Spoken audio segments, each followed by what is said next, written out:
Hello, everybody, and welcome to our first of a three-part speaker series called Community. My name is Katie Haar, and I'm the Service Learning and Civic Engagement Program Supervisor here at Chandler-Gilbert Community College. The Service Learning and Civic Engagement Program works closely with local community partners to create opportunities for our students to take their classroom learning and apply it to real-world situations in the local community. We look at our community partners as co-educators as they teach our students in their organizations with real hands-on experience. I wanted to provide a bit of background about how this event came to be, and then we'll go ahead and jump in and get started. So last semester, our team was looking for a way to connect our students, our faculty, and our staff to our amazing service learning partners, and to have the ability to hear about all of the incredible work that they're doing in the surrounding communities. We knew that even though the campus was functioning mostly remote, our nonprofit partners were continuing to provide much needed services to their community. We're so honored today to have three of our incredible partners to tell us about their organizations, their programs, their services, and different ways that we can help or how we can get involved. As we move into the event, I just briefly wanted to mention the structure of the event. So the structure will be that each organization will share a little bit about their organization, and then the last half of the event will actually be a question and answer session where we encourage the audience to post the questions in the chat. As a reminder to the audience, I'm going to pop up a brief kindness and engagement statement. So if you could review that quickly, I'll do that right after my welcome. And then lastly, there will be an evaluation and attendance link. It's going to be posted more towards the end of the event for everybody to complete.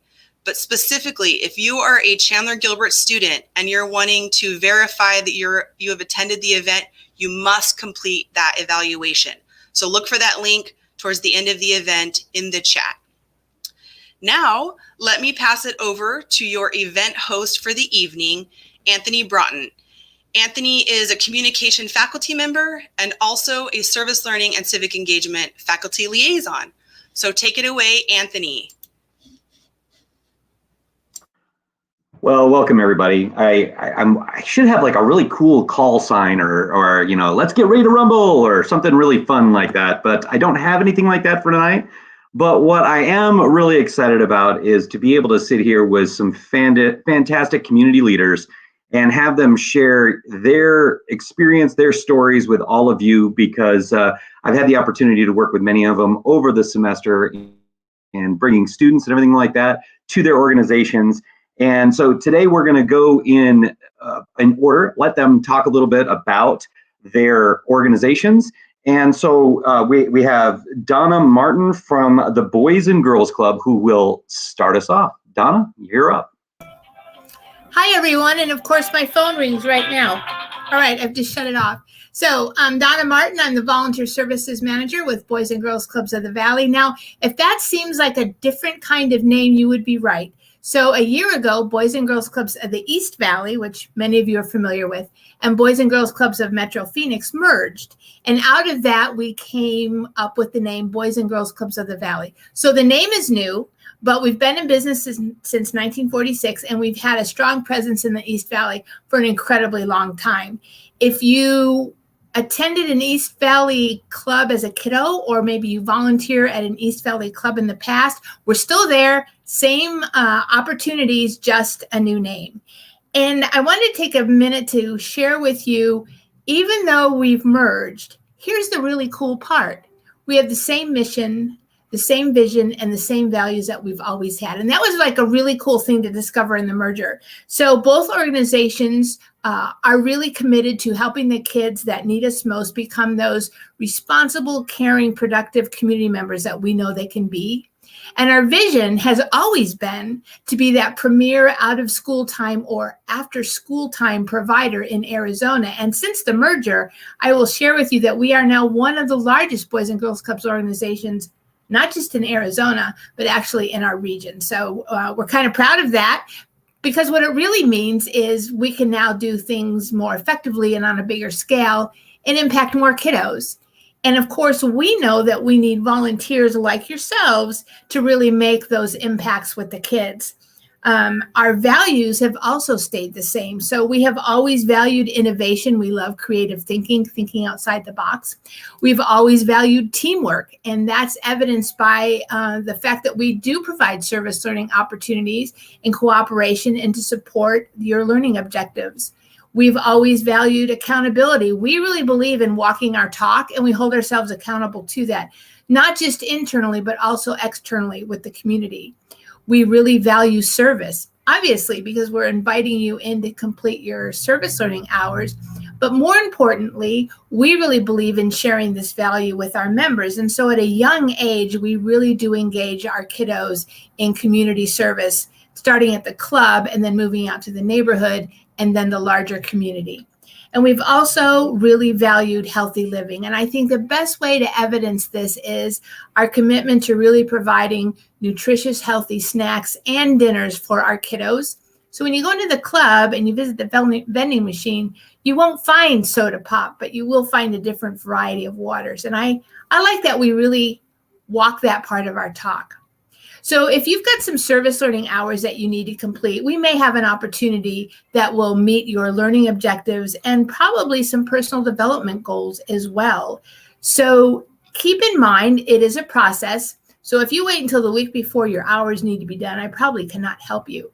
But if you are interested in talking with us further, if you look on the screen, I've sort of checklisted the steps. So reach out to me by email. Let me know what campus you're on and how many hours you need to complete. Then we schedule a volunteer interview at the club that can accommodate your placement. You have to pass our background check. No worries, no cost to you. We cover the cost. It takes anywhere from 24 to 48 hours for that online process to complete.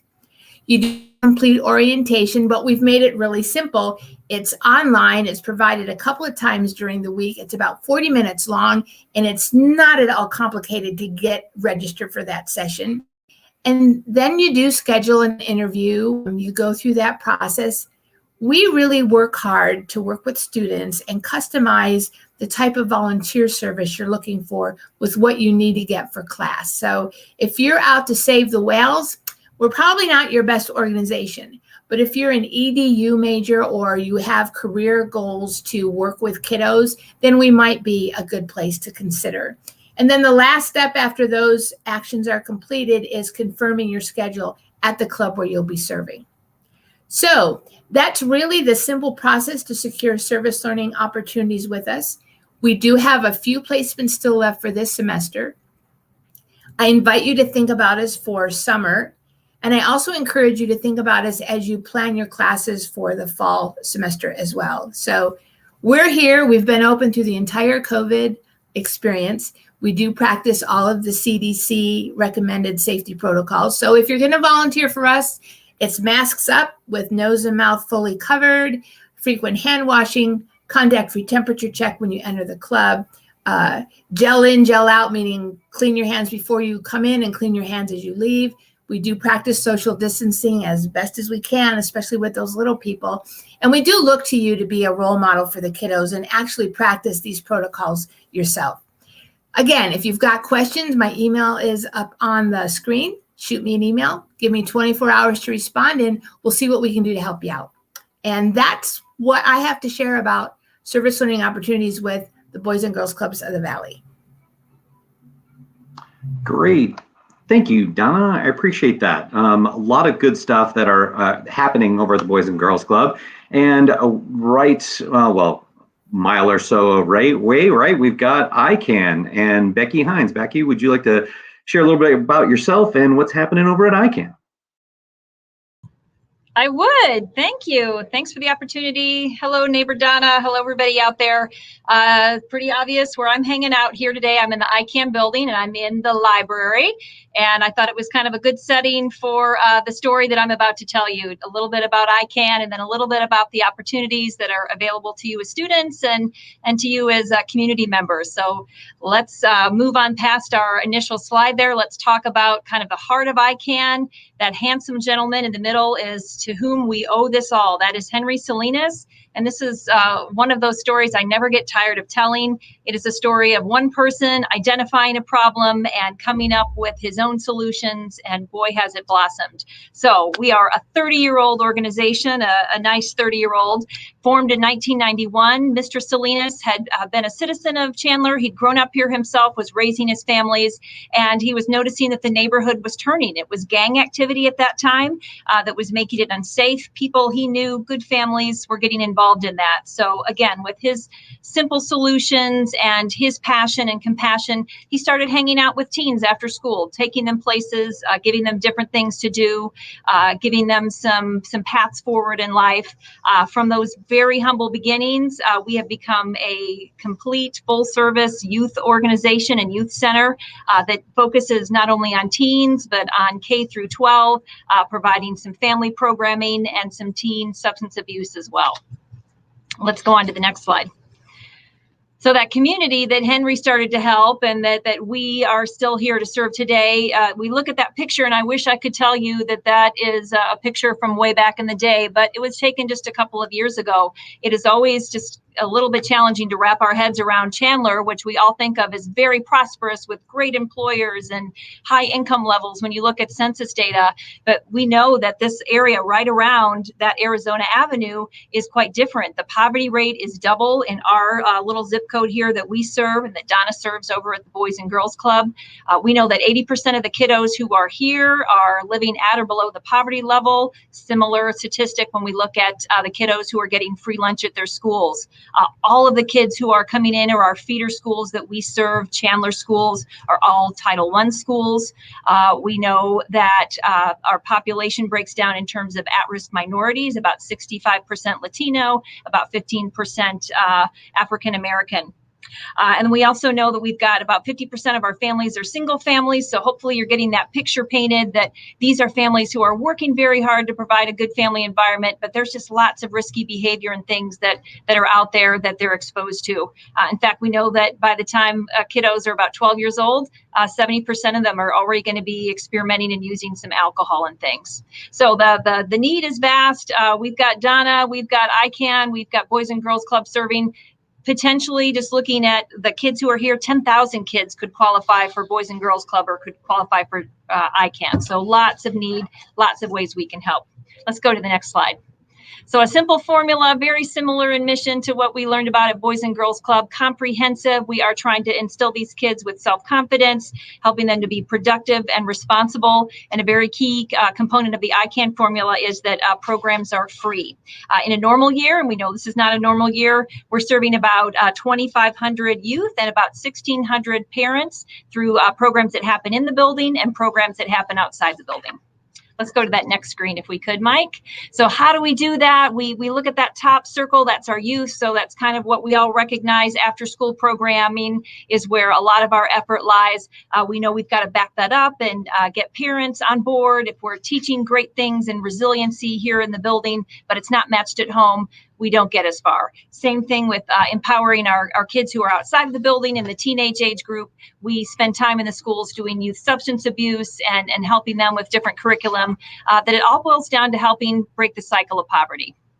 Let's move on. So it is comprehensive and it is unique. So a little bit different from maybe an after-school program at a school or a recreational program. We're looking at trying to break that cycle of poverty again. So there's lots of emphasis placed on prevention, kind of two foundations that really help us structure everything. Social emotional learning would be in all the schools and things where you grew up. You were probably having that woven into your messages. And it's very important for the population that we serve, that we help them with knowing how to kind of gain self-control over their emotions and their interaction with others. And a way to really give that structure and to help it live out day to day is by wrapping all of this around, we are learning through play, and we are learning through a nationally recognized model, the 5 C's of positive youth development. So things like our character, our confidence, our competence.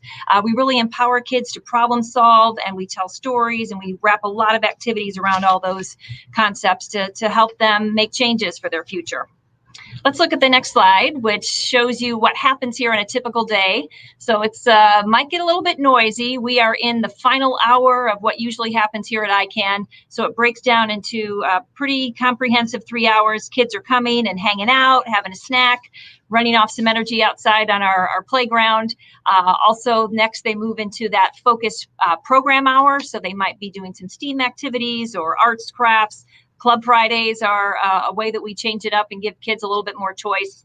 And in the final hour, we are making sure that tummies are full, dinner is served here to our kiddos, and we're making sure that the backpacks are going home with the homework as completed as they can. So again, supporting that academic success goal too. One more slide move. So some of the things that would happen if you're kind of picturing yourself as doing some service learning hours or maybe even working here eventually, some of the things that happen during that program hour are things like STEAM activities. We do that on Monday, Wednesday. We have a Tuesday, Thursday emphasis, a little bit more on pure social, emotional learning activities and games and things. And then on Club Fridays, we have staff who are creating all kinds of interesting things ranging from Dungeons and Dragons or robotics or Lego Club or a sports activity or an arts activity to give kids just exposure to more things than they might normally have. Let's move again.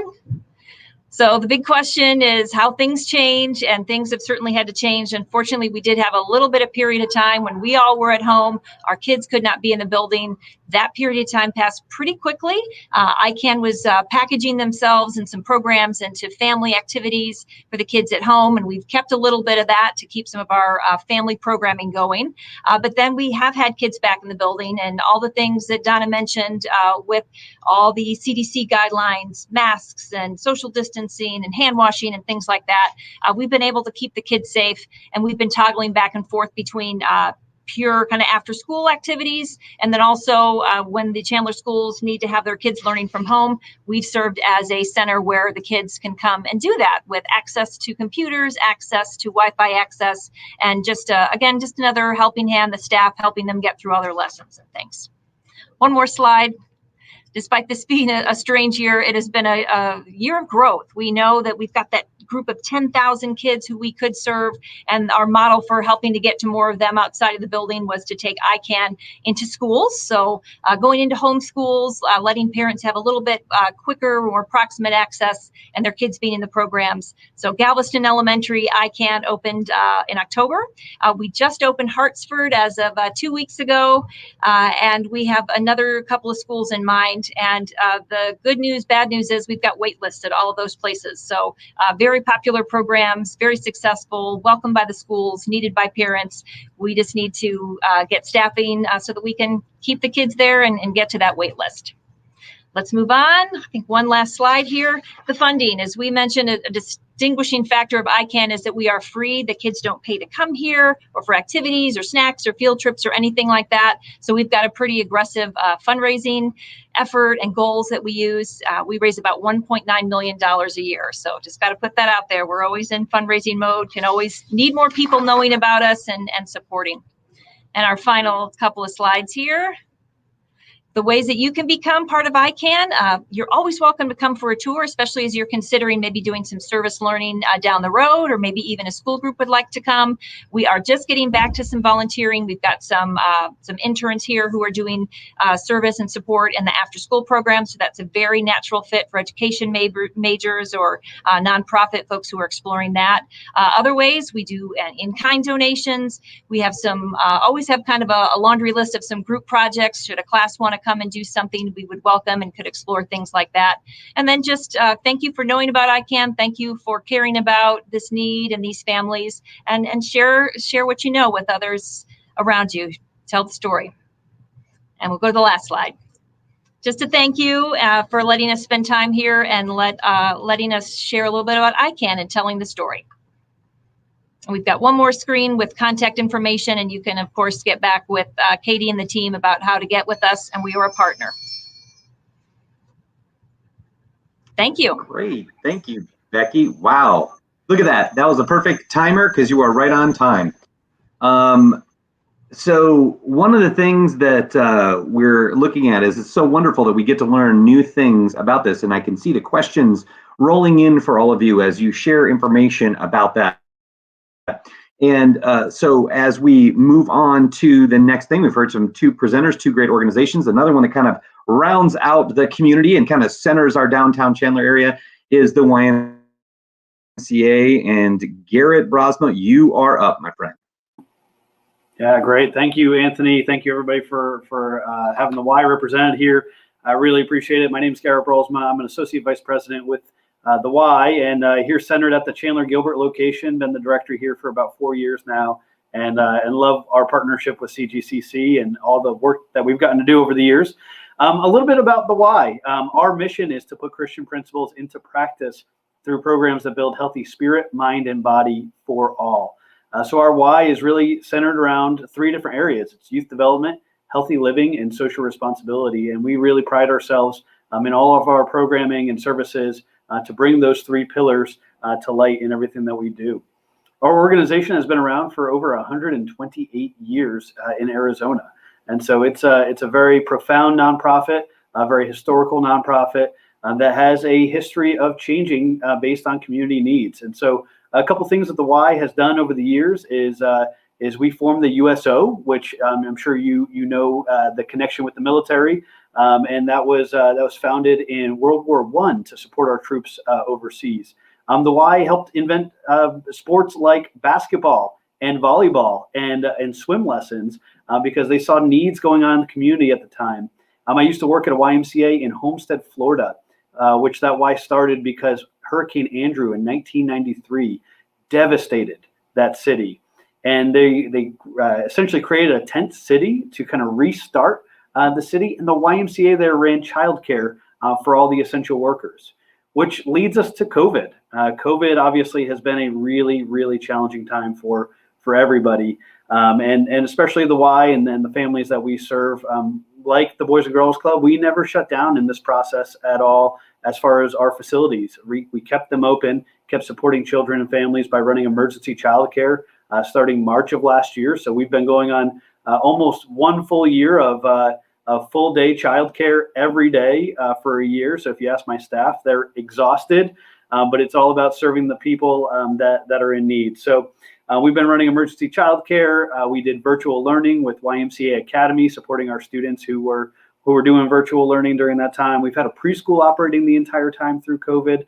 It's just been crazy. Some of the other things that we've done is senior outreach calls. Our active older adult community is very important to us. And we all know that seniors during this time have a real opportunity to be isolated. And so it is our responsibility to connect with those seniors, make sure that they are engaged, they are happy, they are active, and they are receiving the resources that they need. And then lastly, we've been doing food distribution and then housing at our downtown YMCA location for people in need. So as you can tell, the Y does just a really wide-ranging amount of activities and services that serve a lot of different constituents. The last 2 words, as I said in our mission statement, is for all. And on any given day, you'll see people as young as literally 1-year-olds coming into the Y. And I do have a member who is 97 years old who makes it almost every single day. And we have every age group, ethnicity, socioeconomic status, and everywhere in between coming through the Y every day. And it's just a really powerful organization that gets to serve people. As I mentioned early on, we do have a wonderful relationship with CGCC. Over the years, we've been a host site for the Into the Streets program. And Anthony, who does serve on our board at the Y, we have some really special accomplishments during that. One time, I think even 1 year ago, Anthony, correct me if I'm wrong, we repainted the entire YMCA parking lot with our CGCC students, and just really, really incredible work. I think over the years, CGCC, at least in my 4 years with the Y here, has probably saved us somewhere around $80,000 as an organization between the volunteer services that you guys have contributed to the YMCA as an organization. And that is incredibly beneficial, right? Those $80,000 get to then be redistributed to the children and families that we get to serve on a regular basis. One of the things that's really important to us as an organization is that we will not turn anybody away based on an inability to pay. So we all know that family circumstances change, especially over the last year. I think everybody's family circumstances have changed in one way or another. And we are certainly an organization that says no matter what you can afford, you can't afford, it does not matter to us. We will find a way to make sure that everybody has an opportunity to receive services from the YMCA in that capacity. Other things with Chandler-Gilbert Community College, we've had so many students volunteer on an ongoing basis. I had one student who for about a year helped manage our social media platforms, which has just been really, really cool experience for that student and for the Y. And then I can't tell you how many students we actually employ at the YMCA and have employed over the years. And we're really excited to ramp up employment, hopefully as you know, everything COVID related subsides a bit, and we get back to hiring people, getting into the summer camp timeframe, get the pool open, all those kinds of things. So we're super excited about that. If you are interested in volunteering at the Y, we do have areas such as preschool, after school, summer camp, aquatics, sports, wellness, all those kinds of areas that you can get involved in and support your local Y. And we would love to have you be a part of our team here. I'll drop my information in the comments here, and just really appreciative that you guys have all taken the time to learn a little bit more about the Y and ICAN and Boys and Girls Club, just amazing organizations that get to support families in our communities and keep propping up what we get to do in this great cities of Chandler and Gilbert. So Anthony and the CGCC crew, thank you so much for having the Y represented here today. Yeah, no, thank you to all of you. We've had a lot of great questions that are coming in based on some of the things that you're sharing. I am always impressed with the ways that all of these organizations support our community with various missions as to how they're going about on the pillars, but really it's all to still support the community that we're in. And I hope that a lot of people that are tuning in and listening understand that they can make such a huge difference in helping support those missions and finding one of these organizations that they may want to help support and learn more about. And because I'm just so proud to be affiliated with all of you, it's just fantastic. And it's wonderful to hear some of the things that are going on. So as I look and I move over here, I want to start taking some questions for some of this. We're really right on track here. We wanted to allow about the first 30 minutes for you guys to go through and talk about your programs. And we've had some people that are coming through and asking some individual questions. And I'll just start with the first one. Some of you've answered a little bit already, but it says, how are you accommodating all your patrons while being COVID safe? So I think you've all answered that. I think, Donna, do you want to start with this one? Because I don't know if you went as much with yours, so go for it. Right. So it's interesting. We feel an interesting need in the community. When there's no school, the need changes. So we've had to adapt our programming just like ICAN and the Y had to do. And so one of the things we did is we pivoted to become distance learning centers during the school day, just like ICAN was doing. We provided supervision, Wi-Fi access. The school districts tended to provide the tablets and the computer pieces, but we had staff on site, and this was great for those essential workers who really don't have the option of staying home. They really have to have a place for their kids. So we were able to fill that space. And then as schools started to go back to in-person learning, we have some clubs that immediately switched back to that after-school program model, but we still have clubs that are doing distance learning. So right now it's kind of a mismatch, and we've been really thankful and appreciative of the students we've had from various partners, including the Maricopa County College District, because without them, we wouldn't be able to really provide that additional help with the distance learning piece. So kids are really fried on virtual learning right now, as I'm sure some of the students on today's session are a little fried. So we've really been able to provide that, I don't want to say one-on-one, but a little more personalized, individualized attention to those students, especially the younger ones, because we have been able to take volunteers in, and we have been able to accommodate different community partners. We've had colleges that have needed internship placements. We've had colleges like Chandler-Gilbert that have been looking for places for service learners. So we've been really fortunate that we've had the commitment from our professional staff to really help meet not just the need for the students and the kiddos, but also those adult learners. So that's one way we've been accommodating. Staying open, as all three of us know, has been the challenge for the year. Okay, great. Thank you. Anybody else want to add anything onto that? If not, I can move to the next question. No, we're good? Okay. Let's go to question number 2. How would a faculty member work with you for a class project? Maybe you have an example that you'd like to share, or something of need that you're thinking, wow, this would be a great thing for faculty to do. Anybody want to jump into that one? Okay, go for it. I was locked here in the library, but the other kind of secret weapon, awesome spot at ICAN is our garden. We have really awesome outdoor space, and we have a garden that was planned into our building when we started up many years ago.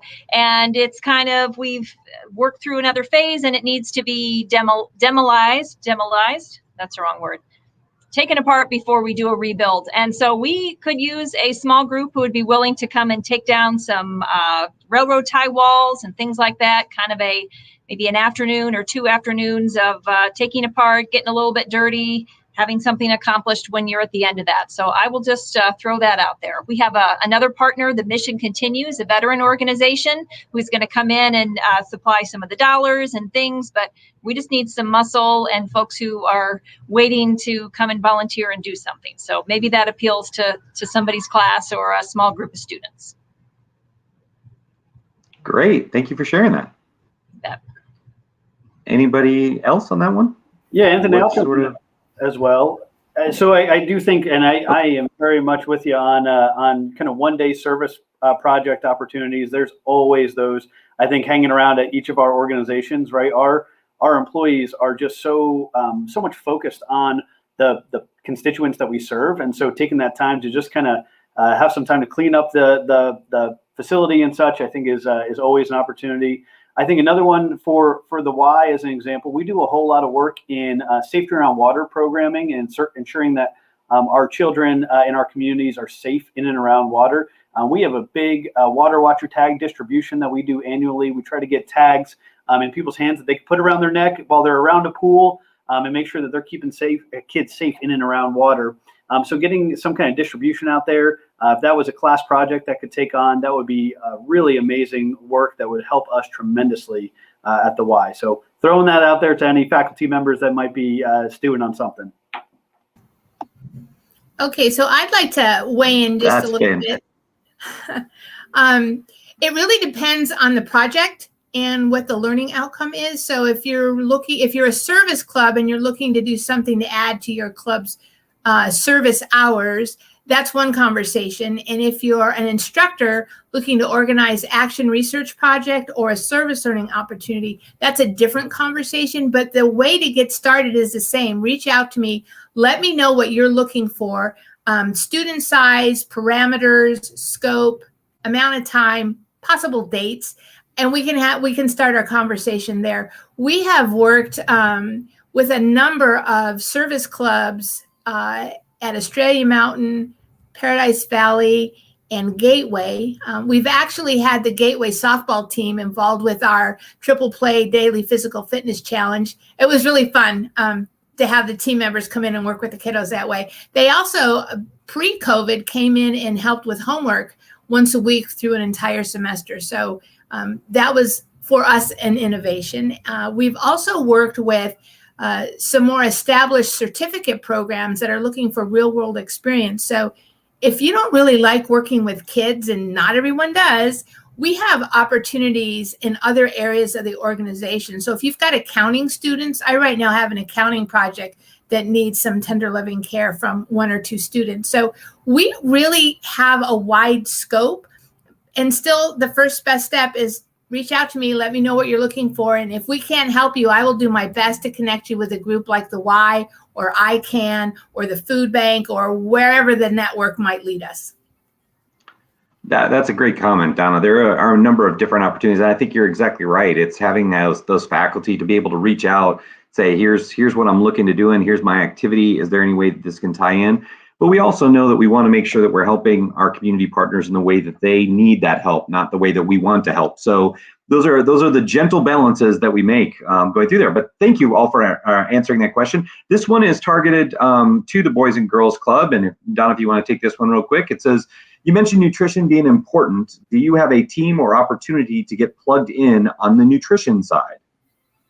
Well, again, it's going to depend on what you're looking to do. We do provide curriculum to nutrition-based programs.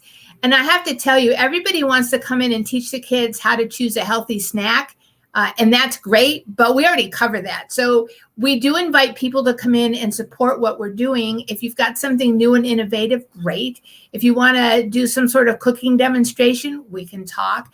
But try and think a little bit outside the box of what that might look for. Or perhaps if you're an instructor, you want to do a class project, we'll share the curriculum and you can choose an activity and then your class can come in and do that activity. I want to qualify this though, because we're currently doing COVID safety protocols. Right now, we're limiting group size to 4 people, and that has to include an instructor. Once we're past COVID, then of course the numbers get bigger and we can work with larger groups. But for right now, we're trying to keep it small because keep in mind, whether you're at the Y or ICAN or Boys and Girls Club, every time we bring an unknown adult into our environments, we increase the risk for our kiddos and for their families. So, so before you get all, just kind of keep in mind the bigger picture. And, you know, as the economy and our local neighborhoods open up a little bit more and more people are getting the vaccine and the numbers are falling, we will be embracing larger groups, as I'm sure the 2 other organizations that we're talking with will also.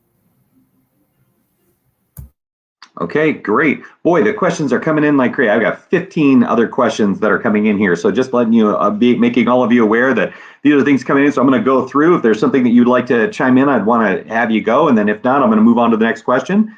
So this is an obvious one that's coming out there. A lot of students that want to get involved, but they say, if I want to get involved, is there an orientation that I need to attend? How do I go about that? Are you just going to throw me in, or how are you going to pull me into that? So anybody want to tackle that one? Well, I'll go first, although I'm sure we all have a similar answer.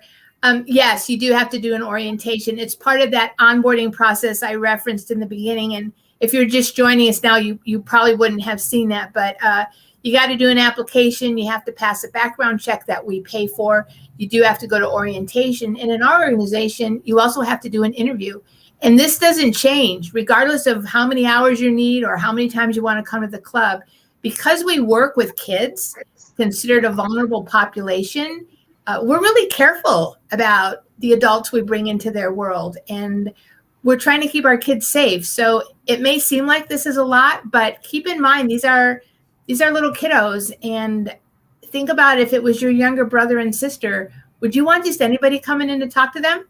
So that's my answer. And now I'll defer to Garrett and Becky. We are very similar to what you do at Boys and Girls Club.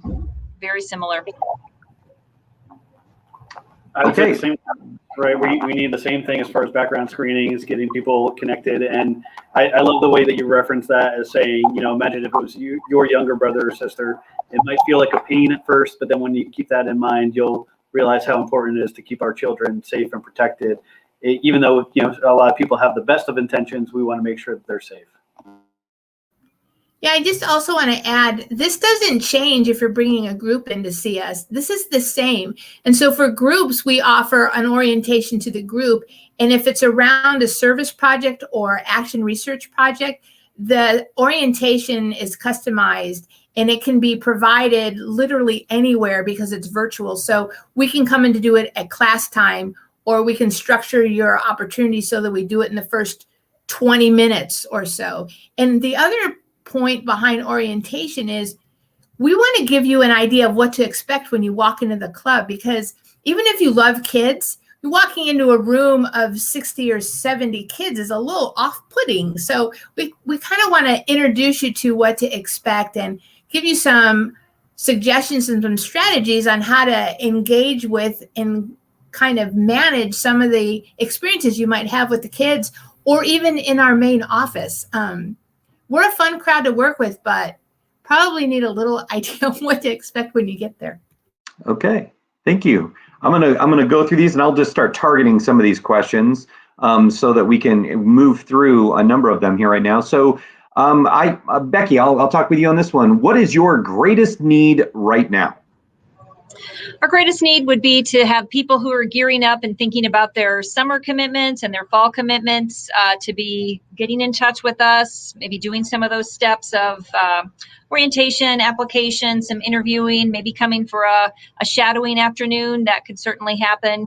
And just as I said, I would love for you all to know more about ICAN, share about ICAN. It's sort of tucked away and hidden away. So thank you for sharing that. Social media, stories, etc.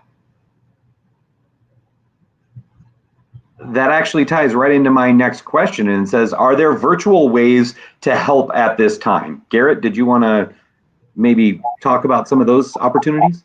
Yeah, that's great. I saw that question in the chat, and I thought that was a really intriguing question. And I've been trying to rack my brain since I saw that question about what kind of opportunities we may have available. And it's always tough, right? As a social service nonprofit, we are serving hands-on all the time, and so at the moment, I don't know if I have any available that are online. One of the ones I did talk a little bit with Katie about yesterday is we do have some research opportunities that are available for service, and some surveying that we want to do, but we really just haven't had the manpower to do. So that might be one of the opportunities that are out there, is just kind of surveying both folks that are with us, folks that have left us during COVID, just feeling unsafe, and how are they now, right? Are they ready to come back? Are they not? Things like that. That might be an opportunity to do kind of remotely. So I'll keep racking my brain on more opportunities for that one. I'm going to add on one more note to that. My teammate just slipped me a text to remind me, and I didn't remember. We are hiring. We hire youth program leaders, and very often it's a great fit with education majors. If you've already got some experience, maybe working at a Y camp or some other coaching or things like that, if that's a launch pad, we are needing people here at ICAN Maine in our expansion facilities. So go and look up ICAN at the Indeed listing, and consider that in the future too, because we will continue to hire and we'll continue to expand. And I know that many of my students are going to be challenged with this about actually taking some of these organizations like yourselves and doing their own promotion. When they see a need that's out there and some wonderful things that are going on, is to pass it along. Too often, the great things that are happening in our community, too many people aren't aware of.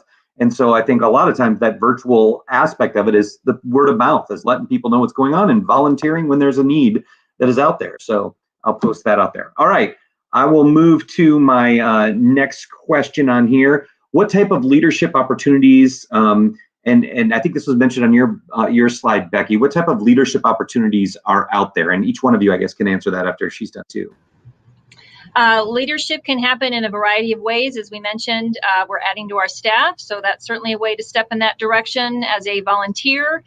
We've got some other leadership opportunities for maybe when you're further along in your career path. We've got sort of a typical board of directors and also a junior board of directors, and looking for expertise in certain areas like accounting or facility management and things like that. So kind of a short-term, long-term, those are things and ways that you could step into and grow your leadership skill set.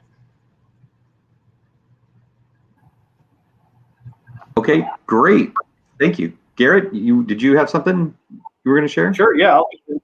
So for sure, I think exactly what was mentioned for employment is always a great leadership opportunity. We certainly see that as a leadership program. As you get further along in your collegiate career, the Y partnered with ASU to start a program called YMCA Leadership Academy. That's a program that is meant for college juniors and seniors who may be interested in a field of youth development. And we train them to be YMCA professionals. And we've had a track record the past few years of taking the students that have gone through YMCA Leadership Academy and moving them right to a full-time exempt program director position with the YMCA. And so if that is a type of experience that you're interested in, please reach out to me. I'd love to tell you more about that program and get you involved. Okay, great. All right, let me see what else we've got going on here. We've got a number of different questions. I think this one goes to ICAN and says you mentioned a wait list and that you've opened a new location. Are you thinking of expanding more? Yes, we have 2 new locations in Title I Chandler schools that we've already filled.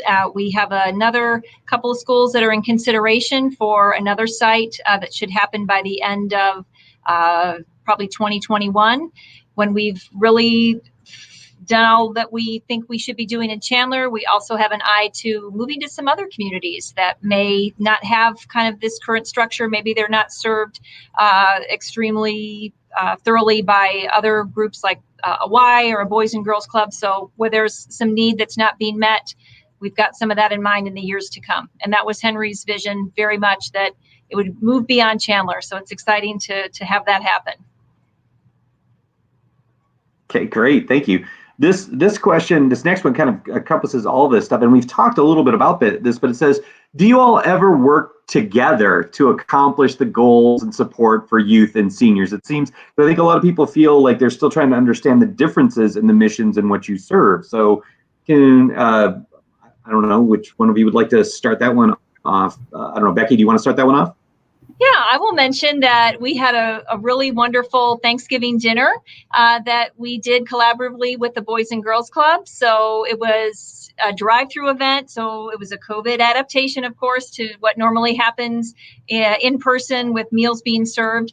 And because we have a lot of overlap and wanted to really put everything together and reach as many families as possible, teamed up with the Boys and Girls Club. So had a team of folks there. We were borrowing equipment. We mingled funds. We had lots of things that went together into serving, I think it was about 550 families. I forget how many pounds of food. So we've got close ties, and a lot of folks who have worked here, have worked there, and kids who were served here and there. So we go back and forth quite a bit. I want to just weigh in on that. And yes, we have a fabulous relationship with ICAN, and a huge shout out to their entire staff for really being innovative and creative. Because we encompass so much of the county, we have networks and collaborations across the valley, including with the YMCA in the Maryvale area. So we're actually right across the street from each other. We had to put together an emergency response plan and walked across the street and asked the Y if they could be our backup. So if, depending on the emergency, we might be standing in their parking lot or they might be standing in ours. So the answer to the question is we do, all 3 of us work collectively and collaboratively with our partners across the community, because at the end of the day, it's about serving the kids and it's about making the community better. And it's not about whose name is on the banner. You are hitting it right on the head. That's our organizations are really powerful ones in our community, and especially during COVID, I think we've done a really good job of teaming up and advocating for funds for our organizations and for the families that we serve. Because you guys all know that there are only a certain amount of dollars to be had, and our organizations need to be able to stay alive to support the families that we serve. So our organizations as nonprofits in Arizona have done a lot of advocacy during this time to get funding from the Department of Health Services, Department of Education, et cetera, to keep our organizations serving the missions and serving the people that need us the most. Wonderful. Thank you all. That's great. And I think you did a great job of answering that. There's so much need out there. There's never enough organizations to really help fill that need. So that's great. I have a couple of questions on here. It's also from the perspective of the high school students. How can high school service clubs help your organizations? Now, this is an interesting question because we've got a lot of people that are chiming in on here, and we do some work with our high schools. We do some service learning sort of work together. I know that my class has worked with the iLearn program at the Y. So what other things it's basically the same sort of situation, I would assume, but are there differences there? Okay, I'll go first.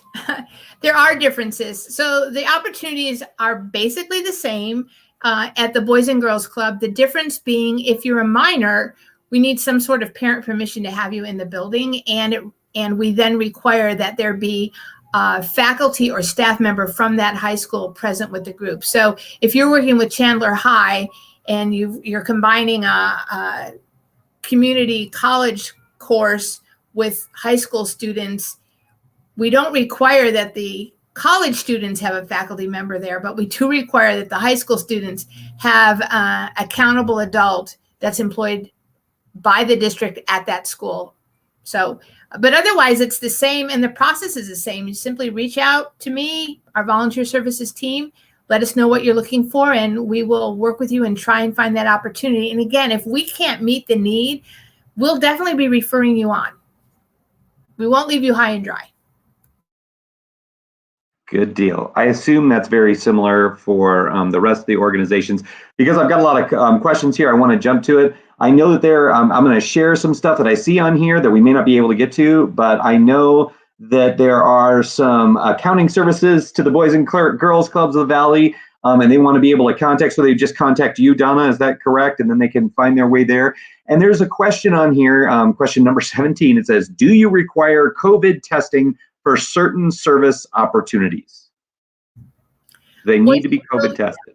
Boys and Girls Clubs does not require testing, but we do require and expect the volunteer to follow all of our safety protocols, including the mask, hand sanitizer, social distancing, and we do a contact-free temperature check. So if you're out of range, you get to go home.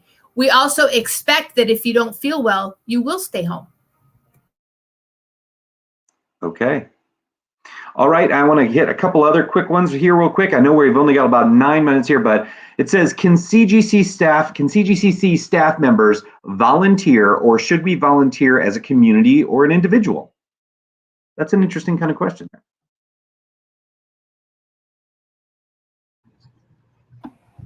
We would welcome either.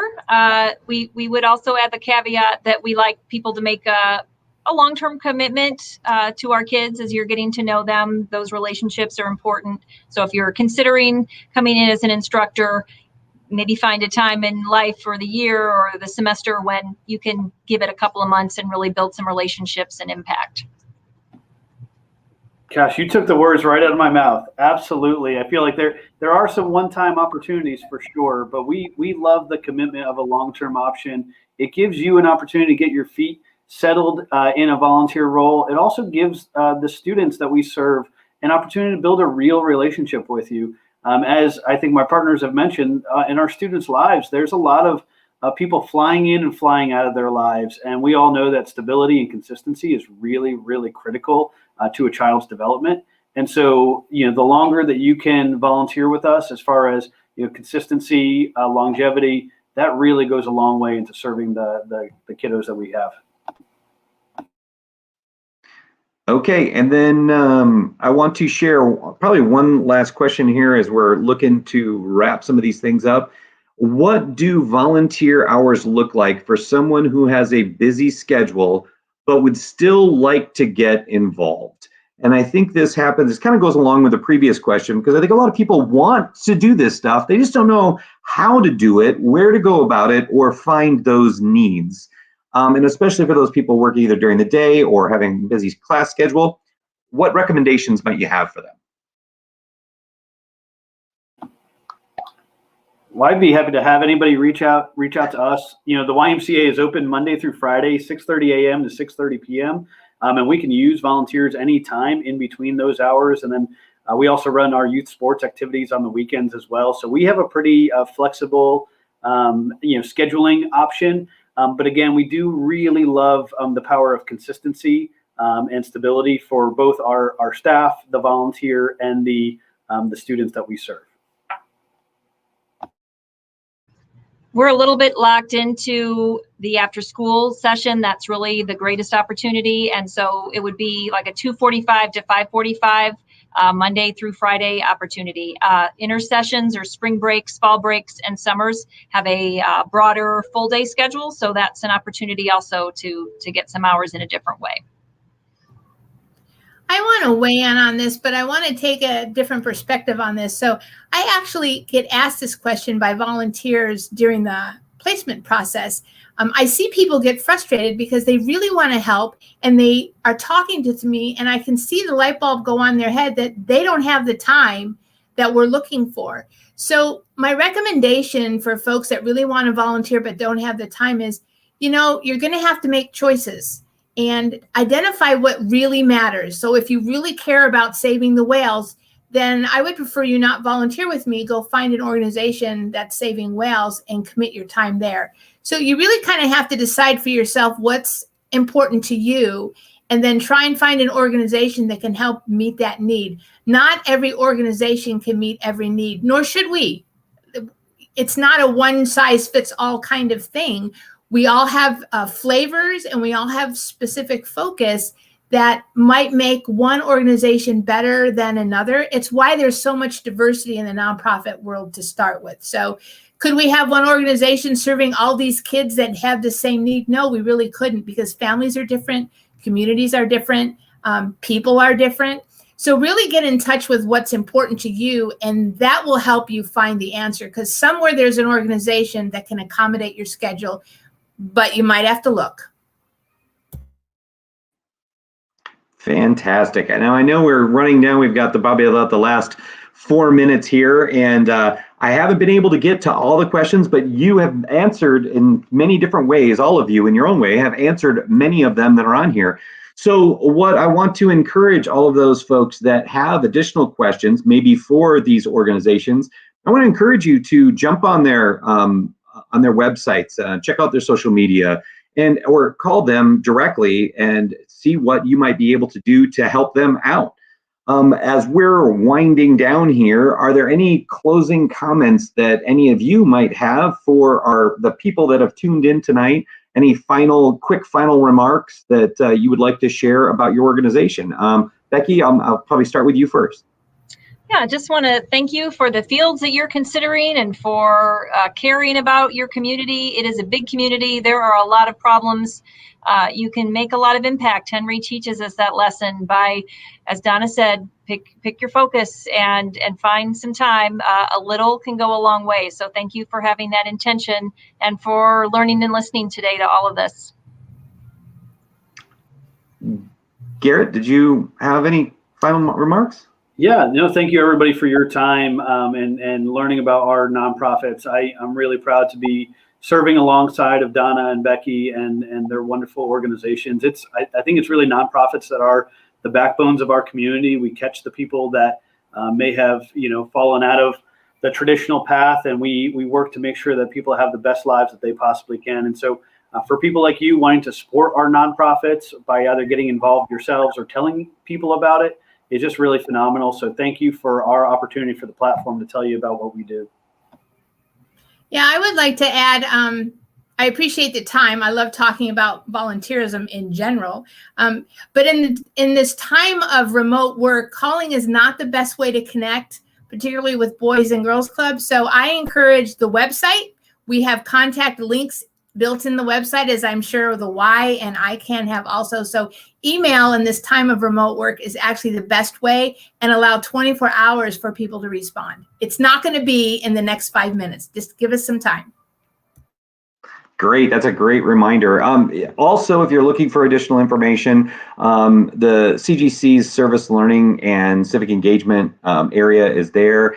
We can provide the link in the discussion as well, so you can always contact there. We have wonderful programs and services, and that's evolving every day through Coyote Connect and through our Give Pulse, where we can really start to connect students and faculty with the needs in our community. So we are doing whatever we can to help unify everything that's happening in our community, because we've got to really start with that unity first.